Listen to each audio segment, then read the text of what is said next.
할렐루야, 성도 여러분 안녕하세요. 오늘은 창세기 6장 말씀 함께 보겠습니다. 오늘 노아 홍수 이야기가 등장합니다. 사람들이 죄악으로 점점 물들어져 가고 있고 하나님께서 그런 사람들의 죄를 가만히 두고 볼 수 없으셨죠. 그래서 결국 노아 홍수를 통해 심판을 하시는데요. 오늘 말씀 보니까 그 죄의 상태가 어떤지에 대해서 말씀이 나옵니다. 오늘 말씀 2절 말씀인데요. 하나님의 아들들이 사람의 딸들의 아름다움을 보고 자기들의 좋아하는 모든 자로 아내를 삼은지라, 이렇게 되어 있습니다. 자, 여기서 하나님의 아들들은 누구고 사람의 딸들은 누굴까요? 전통적인 견해는 하나님의 아들들은 믿음의 후손인 셋의 후손들이고 사람의 딸들은 하나님을 떠난 가인의 후손들로 여겨집니다. 그걸 어떻게 알 수 있느냐? 신명기 32장 5절 말씀을 우리는 참고로 알 수 있을 것 같습니다. 신명기 32장 5절 말씀에 이런 말씀이 있습니다. 그들이 여호와를 향하여 악을 행하니 하나님의 자녀가 아니요 흠이 없는 사곡한 종류로다. 여호와를 향하여 악을 행하는 자들은 하나님의 자녀가 아니라 말씀합니다. 자, 같은 맥락인 것이죠. 하나님의 아들들은 여전히 여호와 하나님을 섬기는 셋의 후손들인 것이고 사람의 딸들은 하나님 믿지 않는 가인의 후손들인 것이죠.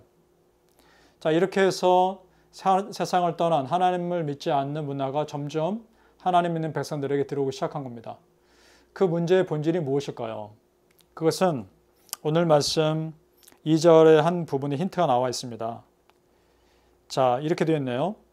사람의 딸들의 아름다움을 보고라고 되어 있습니다. 어떤 좀 본질적인 그런 것을 본 것이 아니라 겉에 드러난 아름다움을 보고 세상 문화에 점점 빠져들어갔다는 것을 알게 됩니다. 우리가 하나님이 아닌 또 다른 것에 마음을 빼앗기기 시작하면 하나님으로부터 멀어지는 것은 당연한 것입니다. 하나님께서 그들의 모습을 보고 결국은 한탄하십니다. 오늘 6절 말씀이에요. 땅 위에 사람 지으셨음을 한탄하사 마음에 근심하시고 라고 되어 있습니다. 자, 여러분은 무엇을 보고 계십니까? 오늘 나는 무엇을 보고 살 것인가? 내 앞에 있는 수많은 사람들, 내가 지금 처한 많은 환경들, 그 속에 그저 겉에 드러난 것만을 보고 살 것인가? 아니면 하나님께서 내가 보길 원하는 좀 더 본질적인 것을 보길 원하는가? 한번 질문해 보시면 어떨까요? 바라기는 정말 이 큐티를 함께 하시는 우리 모든 성도님들이 정말 하나님께서 여러분을 통해 보길 원하시는 보다 더 본질적인 것들을 볼 수 있기를 예수님의 이름으로 축복합니다. 오늘 말씀해 보니까 그럼에도 불구하고 그런 하나님의 심판 계획에도 불구하고 하나님이 선택하신 사람이 있었습니다. 그것은 바로 그 사람은 노아입니다. 8절 말씀에 그러나 노아는 여호와께 은혜를 입었더라 라고 되어 있습니다. 자, 온 땅이, 온 세상 사람들이 다 죄악에 빠지고 하나님 마음을 아프게 하고 하나님이 안타까워하셨지만 8절 말씀해 보니까 노아는 하나님 마음을 흡족하게 했던 것 같습니다. 그 이유가 9절에 나옵니다. 노아의 사적은 이러하니라. 노아는 의인이요 당세의 완전한 자라. 그가 하나님과 동행하였으며 라고 되어 있습니다. 자, 노아가 이런 평가를 받은 이유가 뭘까요? 그것은 하나님과 동행했다는 겁니다. 여러분, 하나님과 동행할 수 있다는 것, 그리고 내 마음이 하나님과 옆에 있을 수 있다는 것, 그럴 수만 있다면 하나님은 절대로 그 사람 버리지 않을 줄로 믿습니다. 내 마음이 정말 하나님만을 향하며 하나님께 붙잡힌 바 되어 있을 수 있다면, 내가 그렇게 하나님을 바랄 수만 있다면 그런 사람 하나님은 절대 버리지 않습니다. 오늘 여러분이 바로 그런 믿음의 사람 되시기를 축복합니다. 그런 노아에게 하나님께서 방주를 만들라고 지시한 겁니다. 하나님을 사랑하는 사람에게 하나님은 사명을 주시는 겁니다.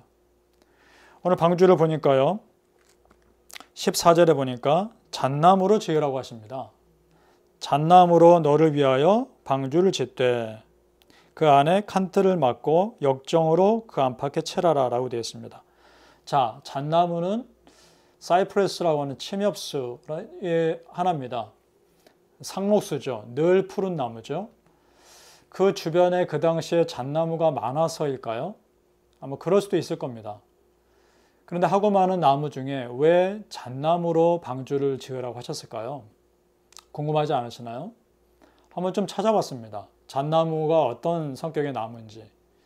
잣나무는요, 하늘로 곱게 뻗은 나무입니다. 그리고 항상 푸르릅니다. 그리고 전체적인 색깔이 붉은색입니다. 한번 곰곰이 생각해 봤습니다. 어떤 의미일까? 항상 푸르다. 하나님을 향해 내 마음이 변치 않고 항상 하나님께 마음을 향할 수 있는 사람. 하늘을 향해 곱게 뻗어 있다. 하나님만을 바라볼 수 있는 사람. 그리고 붉다. 예수 그리스도의 보혈로 물들어져 있는 사람. 그런 사람이 참 하나님의 사람이요 구원받을 만한 사람이 아닐까요? 잣나무를 보면서 그런 묵상을 하게 됩니다. 바로 노아가 그런 사람일 것이고 그런 잣나무로 방주를 만들게 하시죠. 방주의 사이즈를 보니까 굉장히 거대합니다. 오늘 15절 보니까요. 그 방주의 제도는 이러하니 장이 300큐빗이요. 여러분, 한 큐빗은요.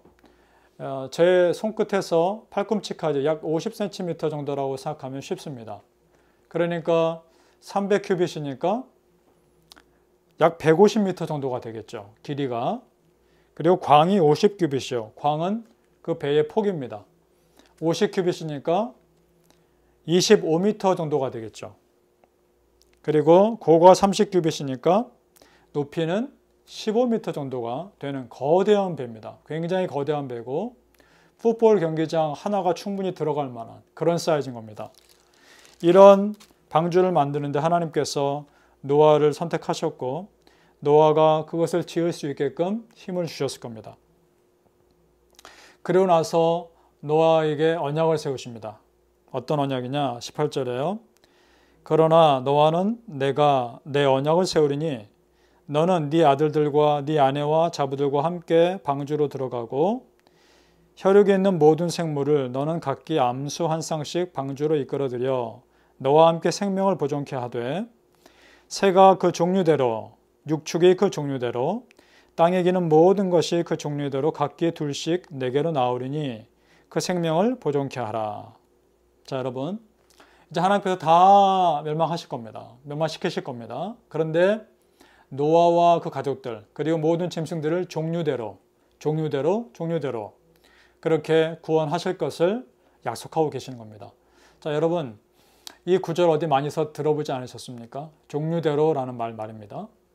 하나님이 천지를 창조하실 때 그 모든 것을 종류대로 창조하시고 보시기에 좋았더라라고 말씀하셨죠. 하나님은 노아라고 하는 한 사람, 아담과 하와의 실패 이후에 노아라고 하는 그 후손을 통해 제2의 창조를 하고 계시는 것입니다. 바라기는 오늘 이 큐티를 함께하고 계시는 우리 성도님들 삶에 어떻게 보면 우리의 삶의 제2의 창조가 날마다 일어났으면 좋겠습니다. 어제와 다른 또 다른 소망에 찬 믿음의 삶을 사는 제2의 창조, 그런 삶이 날마다 이루어져서 하나님께서 우리를 보시고 기뻐할 수밖에 없는 그런 믿음의 삶 사시기를 예수님의 이름으로 축복합니다.